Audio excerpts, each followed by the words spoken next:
ধীরে ধীরে চালাও ছুরি সীমার আমারি গলায়।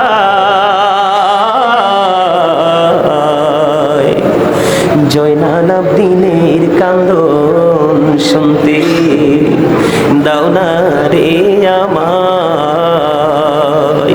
সীমর তোড়ে বিনয় করে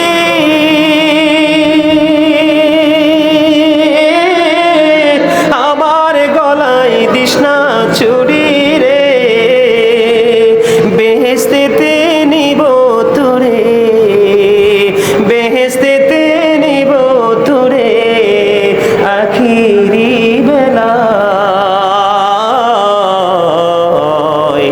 জয়নাল আবদিনের কান্দন শুনতে দাও না রে আমায়। আমার নানা নবী ছিলেন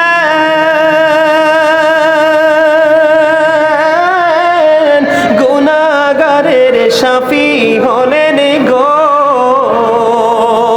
এই গলায় দিতেন চুমা, এই গলায় দিতেন চুমা নানাজি সদা। জয়নাল আবদিনের কান্দন শুনতে দাও না রে আমায়। আমার গলায় দিশনা ছুরি কাঁদিবে আসমান জমিন রে, কাঁদিবে না পুনি খুদা, কাঁদিবে না পুনি খুদা আর সোম আল্লাহ। জয়নাল আবদিনের কান্দন শুনতে দাও না রে আমায়। কোথায় রইলেন মা জননী তোমার হুসেন ধরা সাই গো, সীমার বসিল মাগো, সীমার বসিল মাগো আমারি সিনায়। জয়নাল আবদিনের কান্দন শুনতে দাও না রে আমায়। ধীরে ধীরে চালাও ছুরি সীমার আমারি গলায়। জয়নাল আবদিনের কান্দন শুনতে দাও না রে আমায়। গেলেন যুদ্ধের ময়দানে গিয়ে বন্ধু আবার পুনরায় যুদ্ধ শুরু করলেন। হঠাৎ করে কারবালার ময়দান থেকে একটা আওয়াজ আসলো, বাবা বলে ডাক দিলেন। এবার হুসাইন চলে গেলেন, যাওয়ার পরে যাইয়া দেখলেন আলী আকবরের বুকের ভিতরে তীর। নাউজুবিল্লাহ বলেন না, আরো জোরে বলেন না নাউজুবিল্লাহ। ইমাম আলী আকবর ডাক দিয়ে বললেন, বাবা বাবা গো, আমার বুক থেকে তুমি তীরটা সরিয়ে নাও, আমি আবার পুনরায় হায়দারে আক্রমণ চালাবো। এবার আলী আকবরের বুক থেকে যখন ইমাম হুসাইন রাদিয়াল্লাহু তাআলা আনহু তীরটা যখন টান দিলেন, রক্তের বন্যা বয়ে গেল। এরই মধ্যে আলী আকবর শাহাদাত বরণ করলেন। ইন্না লিল্লাহি ওয়া ইন্না ইলাইহি রাজিউন। বন্ধুরে আমার, ইমাম হুসাইন কি করবে? সন্তানের লাশ বুকে জড়িয়ে ধরে নিজের কাঁধে উঠালেন, কাঁধে উঠিয়ে বন্ধু তাবুর কাছে নিয়ে আসলেন, তাবুর কাছে রেখে দিলেন। রেখে দেওয়ার পরে এবার হাসান রাদিয়াল্লাহু তাআলা আনহুর কলিজার টুকরা কাসেম রাদিয়াল্লাহু তাআলা আনহু বের হয়ে আসলো। চাচা চাচা গো, অনুমতি দাও না, যুদ্ধের ময়দানে ওই সত্যের পক্ষে লড়াই করে পথযাত্রী হতে চাই। এবার ইমাম হুসাইন কি করলেন? অনুমতি দিয়ে দিলেন। যুদ্ধের ময়দানে গিয়ে বন্ধু এবার কাসেম রাদিয়াল্লাহু তাআলা আনহু তিনি শাহাদাত বরণ করলেন। চাচা কি করবে? ওনার হাতেও কিছু করার নাই শাহাদাত হওয়া ছাড়া, ঠিক কিনা বলেন বন্ধুরি আমার। এবার কি করলেন? ওই ওনার লাশটা নিয়ে আবার তাবুর কাছে এনে রেখে দিলেন। তাবুর কাছে রেখে দেওয়ার পরে ইমাম হুসাইন যখন বসে রইলেন, ঠিক এই মুহূর্তে হযরতে আলী আসগরীর বুকের দিকে তীর নিক্ষেপ করে ওই আলী আসগর, ছোট্ট আলী আসগরকেও শহীদ করে দেয়। জোরে জোরে কন্যা নাউজুবিল্লাহ। ইন্না লিল্লাহি ওয়া ইন্না ইলাইহি রাজিউন। ধীরে ধীরে ধীরে ধীরে বন্ধু আহলে বাইতের একক যুদ্ধের পালা শেষ হয়ে গেল। এবার সর্বশেষে একজন হলো নবীজির কলিজার টুকরা ইমাম হুসাইন। এবার তিনি যুদ্ধের ময়দানে যাবে, কিন্তু ইয়াজিদ বাহিনী তারা পৃথক পৃথক ভাবে হামলা করার জন্য ভয় পাচ্ছে। যুদ্ধের ময়দানে যখন চলে গেলেন, যুদ্ধ করতে করতে করতে করতে করতে করতে বন্ধু এমন একটা পর্যায়ে চলে আসলো, এমন একটা পরিস্থিতি তৈরি হয়ে গেল, চতুর্দিক দিয়ে বন্ধু আক্রমণ চালালো। আক্রমণ করতে করতে এবার ইমাম হুসাইন একটা ডাক দিয়ে বললেন, এখন কি নামাজের সময়? কই হ, এখনই নামাজের সময়। নামাজের সময় বলতে দেরি, কই আমাকে একটুখানি সময় দাও, আমার জীবনের শেষ সেজদাটুকু আমার মালিকের কদমে আমি দিয়ে যেতে চাই। জোরে জোরে কন্যা সুবহানাল্লাহ। এইটা আমাদের জন্য শিক্ষা কিনা বলেন? এই ওবারামপুরের আমার ভাই, আমার বাবা গো, আমি আমার মা বোনদেরকে ডেকে ডেকে বলবো গো, এটা আমাদের জন্য কত বড় শিক্ষা, কত বড় নিয়ামত।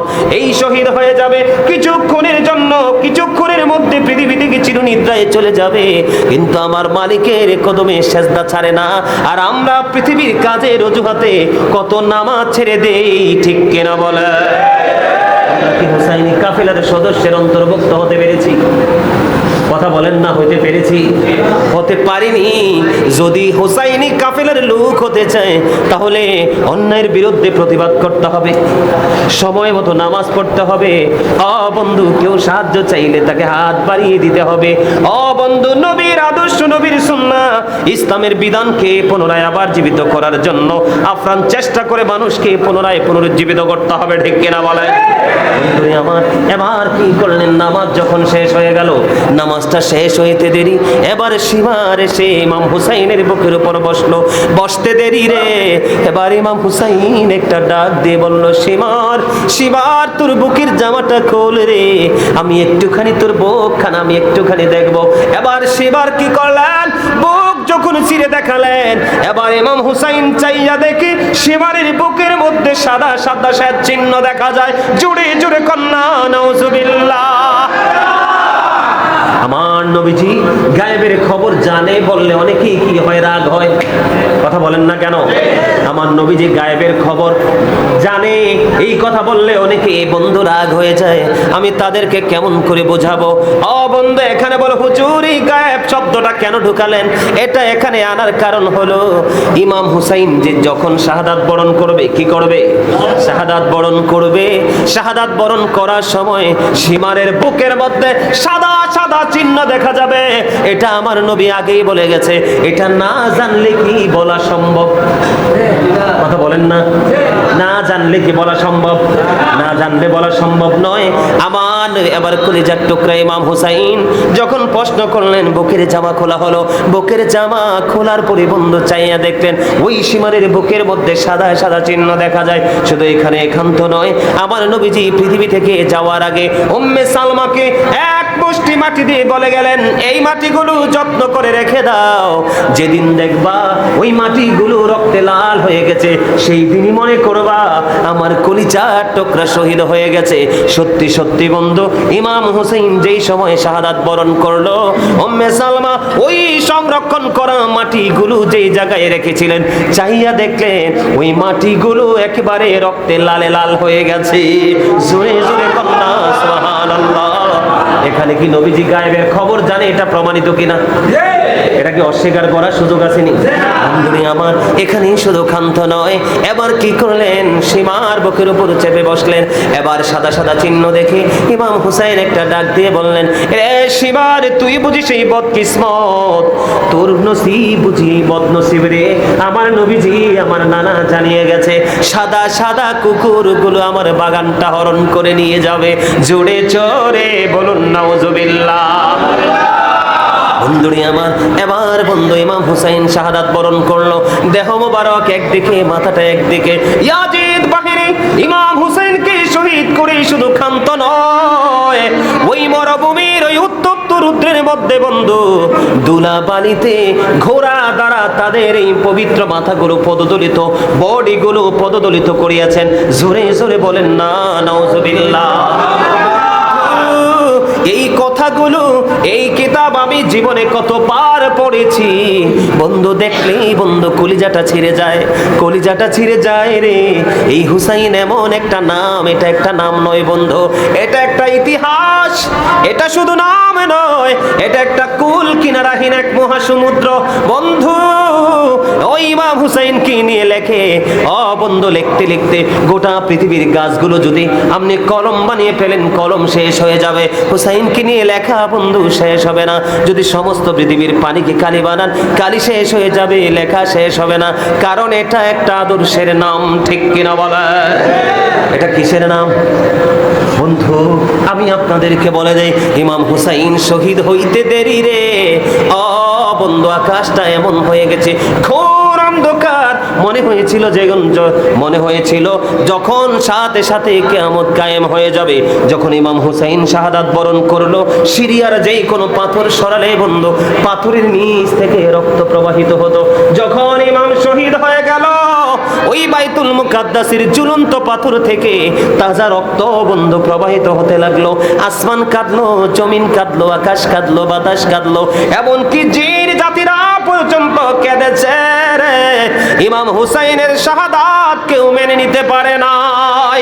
এমন ভাবে নির্মম ভাবে, নিষ্ঠুর ভাবে কোনো বেঈমান কাফেরও কাউকে হত্যা করে না, এমন ভাবে ইমাম হুসাইনকে বন্ধু শহীদ করে দিল। বন্ধু শুধুমাত্র পৃথিবীর জন্য, দুনিয়ার জন্য। কিসের জন্য? আমি আপনাদেরকে শুরুতেই বলেছিলাম এই দুনিয়াটা একটা ধোঁকা। সূরা আলে ইমরানের 185 নম্বর আয়াত থেকে মনে আসেনি? আমি বলেছিলাম না ফার্স্ট টাইমে? আমি আপনাদেরকে কেন বললাম ধোঁকা? এই কারণে বন্ধু বলেছি ধোঁকা। আপনি দেখেন ইয়াজিদ এই পৃথিবীর জন্য কত কষ্ট, এই ইমাম হুসাইনকে, আহলে বাইতকে ধ্বংস করে দিল। আপনারা জানলে অবাক হবেন, ইমাম হুসাইনের শাহাদাতের পরে ইয়াজিদ পৃথিবীর বুকে মাত্র 2 বছর 8 মাস, মতান্তরে 3 বছর 8 মাস বেঁচে ছিল। একটা মানুষের জীবনে 2 বছর তথা 3 বছর 8 মাস একটা সময় নি বলেন? শুধু পৃথিবীর জন্য। আজকে ইয়াজিদের কবর কোথায় কেউ জানে না, ইয়াজিদের নামে কেউ পৃথিবীর বুকে নাম রাখে না, কিন্তু নবীর কলিজার টুকরা হুসাইনের নাম বন্ধু পাড়ায় পাড়ায়, ঘরে ঘরে, কিনা বলেন বন্ধু? ইমাম হুসাইনের পবিত্র মাজার শরীফ জিয়ারত করতে মানুষ পাগল পারা হয়ে যায়, ছুটে যায়, কিন্তু ইয়াজিদের নাম মানুষ ভুল করেও মনে নেয় না। সাজাইতে চায়, ইয়াজিদকে হাফেজ বানাইতে চায়, ইয়াজিদকে আলেম বানাইতে চায়, ইয়াজিদকে তাবি পর্যন্ত বানাতে চায়। আপনাদেরকে সাবধান রাখতে হবে, ইয়াজিদের বিন্দু পরিমাণ প্রশংসা যদি কারো জবানে শোনেন, মনে রাখতে হবে এটাই আমাদের ইসলাম ও মুসলমানের বড় দুশমন। ঠিক না? ঠিক বুঝতে পারছেন? মেনে নেওয়া যায়? হত্যা কেউ মানতে পারে? মদ খাওয়া, ইয়াজিদ তো মদ পান করতো, তার দল মদ পান করতো। তার যে উপদেষ্টা ছিল একজন ইহুদি, যার নাম ছিল শারজুন বিন মানসুর রুমি। মদ সম্পর্কে আল্লাহ কোরআনে বলেছেন, ইন্নামাল খামরু ওয়াল মাইসিরু ওয়াল আনসাবু ওয়াল আজলাবু রিজসুম মিন আমালি শাইতান। এখানে মদ শব্দটা আসছে কিনা? মদ এটা ঘৃণ্য বস্তু, শয়তানের কাজ, হারাম। হযরতে আলী রাদিয়াল্লাহু তাআলা আনহু বলেছে, কোন দরিয়ার মধ্যে যদি একটা ফোঁটা মদ পড়ে, এই মদ পড়ার পরে যদি দরিয়ার পানি শুকিয়ে যায়, ওই দরিয়াতে যদি ঘাস জন্ম হয়, আমি কোনোদিন এই দরিয়ার ঘাস আমি আমার পশুকে খাওয়াবো না। জোরে কন্না আলহামদুলিল্লাহ। আবার কত ভয়ঙ্কর মদ, খেয়াল করছেন? হযরতে আলী আরো বলেছেন যে এই বনের দরিয়ার উপর যদি বিশাল একটা মিনারা তৈরি করা হয়, ওই মিনারায় যদি আমাকে কেউ আজান দিতে বলে, আমি কোনোদিন ওই মিনারায় দাঁড়িয়ে আজান দিব না। নাউজুবিল্লাহ বলবেন না? তাহলে কারবালার ইতিহাস আমাদের জানা দরকার না? এখানে একটা জিনিস, ইমাম হুসাইন সত্যের পথে থেকে লড়াই করে যে জীবন দিয়েছে, তারপর মিথ্যার কাছে মাথা নত করে নাই। সম্মানিত উপস্থিতি, আগামী দিনটা বড় নিয়ামতের দিন। আজকে যারা এই প্রোগ্রামে যুক্ত হতে পারেন নাই, তারা আগামীকালকে যদি কোনো বিক্ষোভ পান সাহায্য করবেন। আমি আর আলোচনা লম্বা করতে চাই না, অনেক আলোচনা হয়ে গেছে। একটু মিলাদ করবো, কিয়াম করবো, মুনাজাত দিব, ঠিক আছে?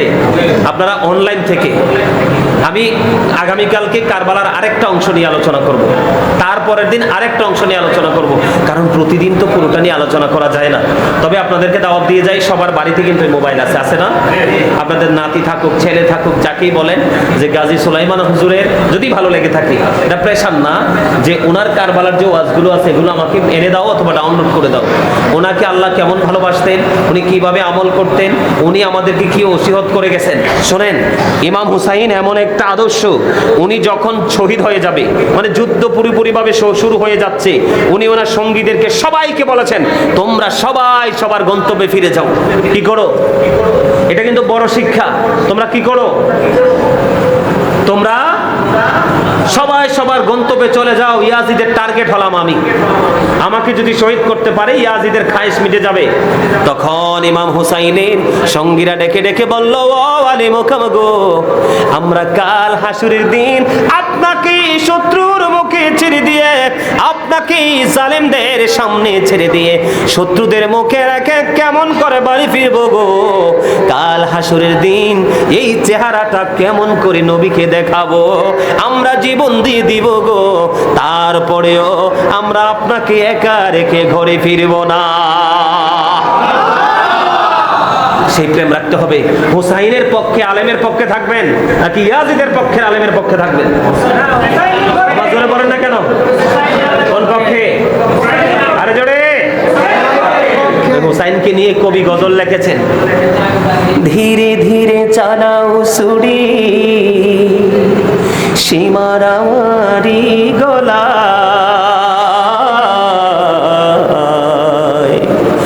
জয়নাল আবদিনের কান্দন শুনতে দাও না রে আমায়, সীমর তোড়ে বিনয় করে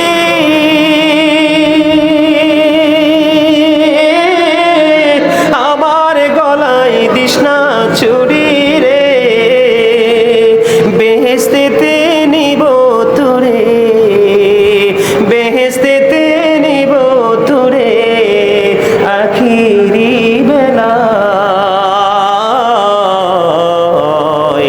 জয়নাল আবদিনের কান্দন শুনতে দাও না রে আমায়। আমার নানা নবী ছিলেন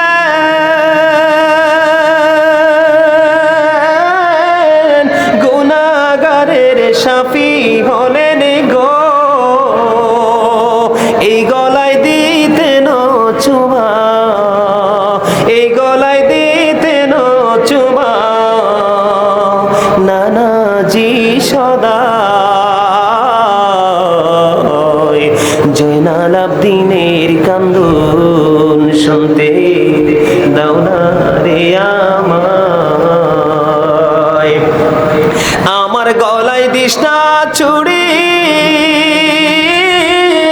কাঁদিবে আসমান জমিন রে, কাঁদিবে না পুনি খুদা, কাঁদিবে না পুনি খুদা আর সোম আল্লাহ, জয়নাল আবদিনের কান্দন শুনতে দাও না রে আমায়। কোথায় রইলেন মা জননী, তোমার হুসেন ধরা সাই গো, সীমার বসিল মাগো, সীমার বসিল মাগো আমারি সিনায়, জয়নাল আবদিনের কান্দন শুনতে দাও না রে আমায়। ধীরে ধীরে চালাও সুরি সীমার আমারি গলায়, জয়নাল আবদিনের কান্দন শুনতে দাও না রে আমায়। মারহাবা বলতেন না? এই গজল কি দাদা আপনাদের সময় ছিল না? এগুলো গাইছে না? এখনকার কি গাওয়া হয়? সব হারিয়ে যাচ্ছে। কারণ ওই যে আমরা আমাদের সন্তানদের প্রতি খেয়াল করছি না, শিক্ষা দিচ্ছি না। এখন আমরা এই কথাগুলো বললে অনেকে হাসে, কারণ এই কথার কদর তো সে বুঝে না। আজকে যখন আসলাম রিপন ভাই আমাকে বললেন, এই দুইটা গজলের কথা আমাকে মনে করিয়ে দিলেন। এই দুইটা গজল থেকেই তো আমরা অনেক কিছু শিখতে পারি, কারবালা সম্পর্কে, পারি না? আরেকটা গজল, যেই গজল শুনলে এখনো মা বোনেরা কাঁদে। এখনকার ছেলেরা তো বুঝেই না কাঁদবে কোত্থেকে, হৃদয় তো লাগতে হয়, ঠিক না বলেন? চোখের জল তো আর সস্তা জিনিস না। কথা বলেন, সস্তা জিনিস? আপনারা সবাই শুনতেন এই গজল? মহরমের 10 তারিখে হাইরে কি গোটাইলেন রব্বানা, হাইরে কি গোটাইলেন রব্বানা।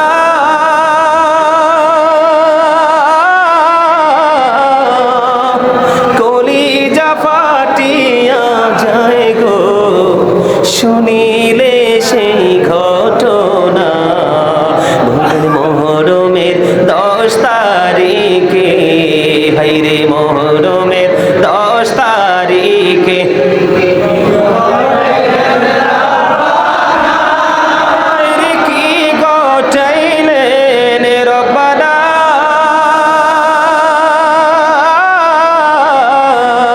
কলিজা ফাটিয়া যায় গো বলিতে সেই ঘটনা। হাসান শহীদ জোহর খাইয়া, হাইরে হোসাইন শহীদ কারবালায়, হাইরে হোসেন শহীদ জয়নাল আবদিন রইল গো বন্দি জিদের জেলখানা। ঝাউরে দুন্দুল কহিও রে খবর, ঝাউরে দুন্দুল কহিও রে খবর। মাঝে নমর কান্দে না, হাইরে মাঝে নমর মনের দুঃখ রইল গো মনে, মারত দেখা পাইলাম না। মামরারি জিও গোরারি সওয়া যায়, মাও রারি হলো জিও মানা যায়। কথা বলেন, আজকে নির্লজ্জের মতো ইয়াজিদ মার্কা মৌলবীরা ইয়াজিদের প্রশংসা করে, ঠিক কিনা বলেন? আমাদের জীবন যাবে, আমরা 1 সেকেন্ডের জন্য ইয়াজিদের প্রশংসা মেনে নিব? মানবেন আপনারা? মানবো আমরা কোনদিন? মাওরারি জিও গোরারি, হাইরে রারি বিবি সকিনা, হাইরে রারি বিবি সকিনা।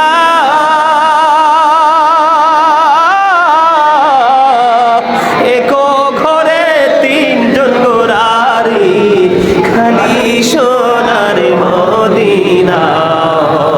ময়ূরনা ময়ূরনারে জয়নাল, বলেন ময়ূরনা ময়ূরনারে জয়নাল।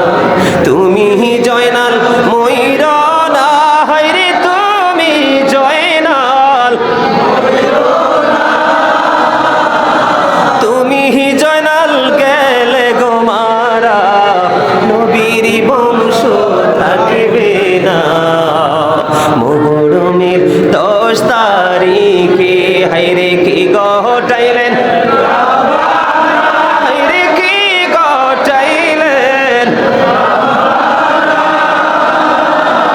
কলিজা ফাটিয়া যায় গো শুনিলে সেই ঘটনা। মারহাবা বলেন। এই গজলটা থেকে কারবালার শিক্ষা পুরোটাই নেওয়া যায় যদি বিবেকবান হওয়া যায়। কথা বলেন? আপনি বলেন, এতগুলো নিষ্ঠুর আচরণ, এতগুলো নিষ্ঠুর কাজ, এতগুলো নির্মমতা কোন মুমিন কি মেনে নিতে পারে? কোন মুসলমান মেনে নিতে পারে? পারে পারে না, আমরাও মেনে নিতে পারি না। যখন আমরা এই ইমাম হুসাইনের কথা, কারবালার কথা মনে হয়, আমাদের হৃদয়ে রক্তক্ষরণ হয়, ঠিক কিনা বলেন? সম্মানিত উপস্থিতি, ইমাম হুসাইনের আদর্শ আমরা যেন একেবারে চিরস্থায়ীভাবে আমাদের হৃদয়ে ধারণ করে রেখে বাস্তব জীবনকে বাস্তবায়ন করতে পারি। আল্লাহ যেন আমাদেরকে সেই তৌফিক দান করে, সকলে বলেন আমিন। সম্মানিত উপস্থিতি, আমার কথায় যদি কি কষ্ট পেয়ে থাকেন, আল্লাহর রাস্তায় ক্ষমা করে দিবেন। যদি ভালো লেগে থাকে, আমার কথাগুলোর উপর ভিত্তি করে আমল করার চেষ্টা করবেন। আমি একটু মিলাদ পড়বো, একটু কিয়াম করবো, করবেন তো? সবাই করবে? কোনো আপত্তি নাই তো? আলহামদুলিল্লাহ। আমার আল্লাহ আল্লাহ আল্লাহ লা ইলাহা ইল্লাল্লাহ, আল্লাহ আল্লাহ আল্লাহ লা ইলাহা ইল্লাল্লাহ। মনটাই আমার চাই যে শুধু যেতে মদিনায়, মনটাই আমার চাই যে শুধু যেতে মদিনায়। অবুজীবনের বোঝাই যত, অবুজীবনের বোঝাই যত, সে তো বোঝে না নবীজি। আল্লাহ আল্লাহ আল্লাহ লা ইলাহা ইল্লাল্লাহ, আল্লাহ আল্লাহ আল্লাহ লা ইলাহা ইল্লাল্লাহ। না জানি তো বাইতে নৌকা, না জানি সাঁতার, হাইরে না জানি তো বাইতে নৌকা, না জানি সাঁতার। হাইরে দয়া করে পার করিও জাহান্নাম মাজার নবীজি। আল্লাহ আল্লাহ আল্লাহ লা ইলাহা ইল্লাল্লাহ, আল্লাহ আল্লাহ মুহাম্মাদে লা ইলাহা ইল্লাল্লাহ। আপন নূর দিয়া আল্লাহ করিয়া সৃজন, আরশের পরে কুরসির তরে রাখিলেন গোপন নবীজি। আল্লাহ আল্লাহ আল্লাহ লা ইলাহা ইল্লাল্লাহ, আল্লাহ আল্লাহ আল্লাহ লা ইলাহা ইল্লাল্লাহ। গুনাহগারের গুনাহ জড়ে নবী দিদারে আপনার, বলেন গুনাহগারের গুনাহ জড়ে নবী দিদারে আপনার। দয়া করে দিয়ে দেখা হাবিবি দু জাহান নবীজি। আল্লাহ আল্লাহ আল্লাহ লা ইলাহা ইল্লাল্লাহ, আল্লাহ আল্লাহ আল্লাহ লা ইলাহা ইল্লাল্লাহ।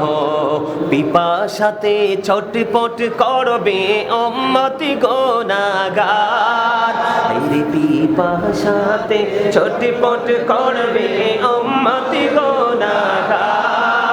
রোজ হাসরে ফিলাইবেন, রোজ হাসরে ফিলাইবেন শরবতে কাউসার নবীজি।